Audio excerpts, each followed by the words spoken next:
নাজিৰাৰ নমাটি দিহিঙ্গীয়া গাঁৱত সদৌ অসম ভাওনা সমাৰোহৰ লাইখুটা স্থাপন।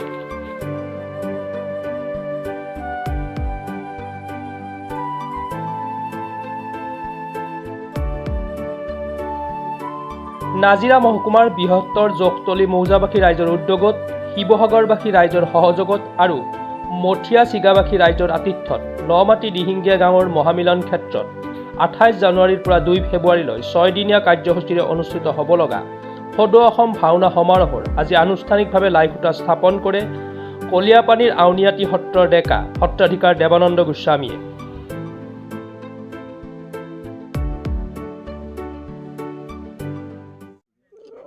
আমি ক'বই লাগিব, যিগৰাকী মহাপুৰুষৰ আজন্ম সাধনৰ ফলত আমাৰ অসমীয়া জাতিৰ প্ৰাণ প্ৰতিষ্ঠা হৈছিল।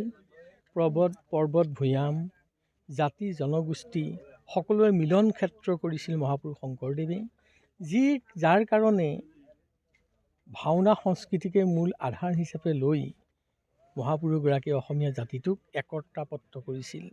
কিয়নো ভাওনাত সকলো দিশেই আছে। ভাওনাত যদি আমি চোৱা যায় নৈতিক শিক্ষা আছে, ভাওনাত যদি চোৱা যায় আধ্যাত্মিক শিক্ষা আছে, ভাওনাত যদি চোৱা যায় সামাজিক শিক্ষা আছে, সংস্কৃতি শিক্ষা আছে। সকলো শিক্ষাৰ প্ৰাণকেন্দ্ৰ হৈছে ভাওনা, যাৰ দ্বাৰা মানৱ জীৱনক ধৰ্মৰ যে জয় অধৰ্মৰ যে পৰাজয়, এই কথাখিনি আমাক সুন্দৰভাৱে ভাওনাই আমাক শিক্ষা দিছে আৰু নৈতিক শিক্ষা দিছে, আধ্যাত্মিক শিক্ষা দিছে, ঈশ্বৰমুখী চিন্তা দিছে। আৰু ভাওনাত এটা কথা মহাপুৰুষজনাই কৈছে যে শুদ্ধই বা অশুদ্ধ তথাপিতো কৃষ্ণৰ নাম, এই সপ্তৰসে নাটকৰ অনুপাম। 7টা ৰসেৰে নাটক সৃষ্টি কৰিছিল যে যিয়েই নহওক এয়া হৈছে কৃষ্ণ বা ভগৱন্তৰ গুণানুকীৰ্তন, যাক লৈ মানৱ জীৱনৰ আধ্যাত্মিকভাৱে উৎকৰ্ষ সাধন কৰিব পাৰে আৰু সমাজখন একেলগে বান্ধ খুৱাই ৰাখিব পাৰে। ভাওনাত আছে সম্প্ৰীতিৰ বাহক। ভাওনা হৈছে সমন্বয়ৰ বাহক আৰু ভাওনা হৈছে সহযোগিতাৰ বাহক। সম্প্ৰীতি, সমন্বয় আৰু সহযোগিতা নহ'লে এটা জাতিৰ কেতিয়াও জীয়াই থাকিব নোৱাৰে।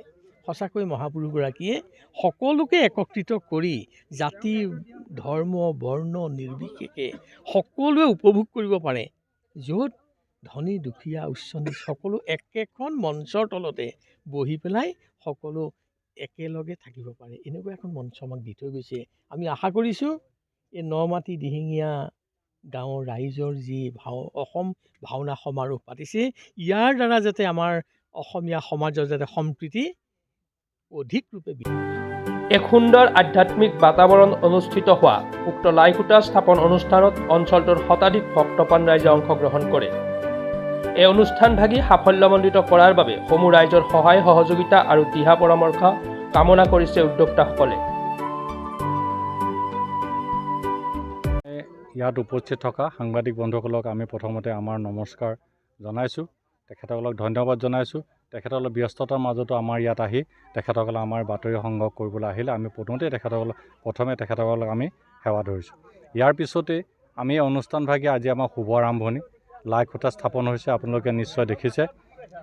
এই লাইখুটাভাগী স্থাপন কৰিবলৈ আমাৰ আউনীআটী সত্ৰৰ ডেকা সত্ৰাধিকাৰ শ্ৰী শ্ৰী দেৱানন্দ গোস্বামীদেৱ আহি আমাৰ ইয়াত উপস্থিত হ'ল। তেখেতে কৰ্মভাগী কৰিলে। তাৰপিছতে তেখেতে সুন্দৰভাৱে ভাওনাৰ যি গতিধাৰা, ভাওনাৰ যি সৃষ্টি, শংকৰদেৱৰ যি অনুপম যি আৰ্হি, সেই কথাখিনি তেখেতে সুন্দৰভাৱে বৰ্ণনা কৰিলে। সেইখিনি আপোনালোকে নিশ্চয় গম পালে। ইয়াৰ আমি এটা কথা ক'বই লাগিব যে ইয়াত প্ৰথম উদ্যোগ লৈছিলে এচাম যুৱকে। সেই যুৱকসকলৰ পৰা বিস্তাৰিত হৈ তেখেতসকলে আমাৰ এই অভাজনক সভাপতিৰ দৰে এক দায়িত্ব দিলে। মোৰ কাষতে আছে প্ৰধান সম্পাদক বিমান দত্তদেৱ আৰু অজয় দত্তদেৱ আছে, কৰ্ণ বৰুৱা আছে, আমাৰ সাংস্কৃতিক বিভাগৰ তৰুণ ভাগৱতীকে আমুক কৰি কাৰ্যকৰী সভাপতি আমাৰ ইয়াতে আছে, দ্বিজেন বৰগোহাঁই, বিনোদ বৰগোহাঁই, বিজয় বৰা, সকলোৰে সমন্বিতে যিসকলে ইয়াত আজি আমি দেখিছোঁ, আজি প্ৰায় বহুত দিনৰ পৰা বিভিন্ন ধৰণে আমি কাম কাজ কৰিছোঁ যদিও আজি প্ৰায় 3-4টা দিনৰ পৰা আমি এটা সবল উৎসাহ দেখিলোঁ আইসকলৰ, যুৱকসকলৰ, যিসকলে এই ইয়াত থকা পথাৰখিনি চাফ চিকুণ কৰি এক একাত্মবোধে ভৱিষ্যতৰ দিনত এই অনুষ্ঠানভাগী সফল কৰাৰ ক্ষেত্ৰত তেখেতৰ যি মানসিকতা, আমি সেই মানসিকতাত মই এজন অভাজন হিচাপে, সভাপতি হিচাপে মই নথৈ কৃতাৰ্থ হৈছোঁ। আৰু ভৱিষ্যতৰ দিনত আমি ভাবিছোঁ এই অনুষ্ঠানভাগী সবল হ'ব সফল ৰূপত আমি প্ৰতিষ্ঠা কৰিব পাৰিম। যিসকলৰ উদ্যোগ আছে আৰু যিসকলৰ সঁহাৰি আছে, বিভিন্নজনৰ বিভিন্ন ঠাইৰ পৰা আমালৈ মতামত আহিছে যে আপোনালোক আগবাঢ়ক, আমি আপোনালোকক এনেধৰণে সহায় কৰিব লাগে। সেই ক্ষেত্ৰত আমি অকণো কৃপণালি নকৰাকৈ আপোনালোকক সহায় সহযোগ আগবাঢ়িম। ঠিক তেনেকৈ আজি আপোনালোক আহি আমাৰ মাজত উপস্থিত হৈ বাতৰি সংগ্ৰহ কৰি যি আমাক উৎসাহিত কৰিছে, সেই ক্ষেত্ৰত আমি আপোনালোকৰ ওচৰত চিৰঋণী হৈছোঁ। আমি এটা কথা ক'বই লাগিব যে এই ভাওনাৰ যি সৃষ্টি, এটা কথা ক'ব লাগিব যে অধৰ্মৰ পৰাজয় ধৰ্মৰ জয়। নাজিৰাৰ পৰা Zulfikar Ali report, Pratah Time digital.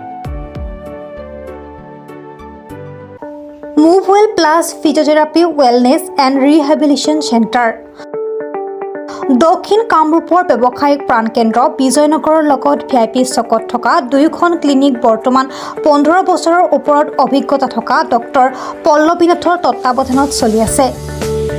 এই ফিজিঅথেৰাপি চেণ্টাৰ দুটাত বৰ্তমান অভিজ্ঞ ডক্টৰৰ দ্বাৰা যিকোনো জটিল ফিজিঅথেৰাপি চিকিৎসাৰ লগতে যিকোনো ৰোগীৰ ঘৰলৈ গৈ চিকিৎসা সেৱাৰ সুব্যৱস্থাও ৰাখিছে।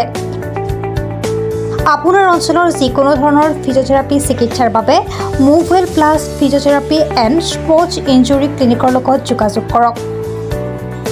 যোগাযোগ নম্বৰ 8011744696 অথবা 8724053783।